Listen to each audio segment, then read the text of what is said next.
हमारे इस चैनल को सब्सक्राइब करें ताकि हमारी हर वीडियो आपको सबसे पहले मिल पाए।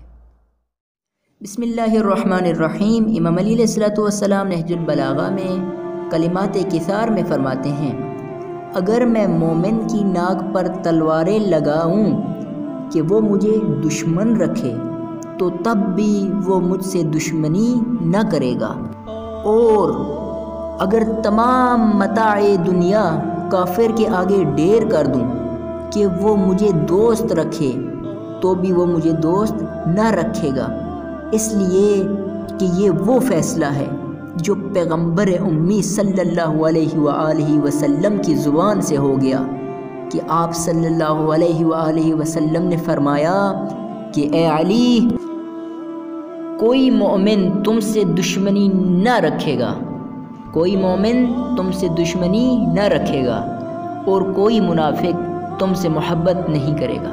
सलवात पढ़ें बर मोहम्मद व आले मोहम्मद।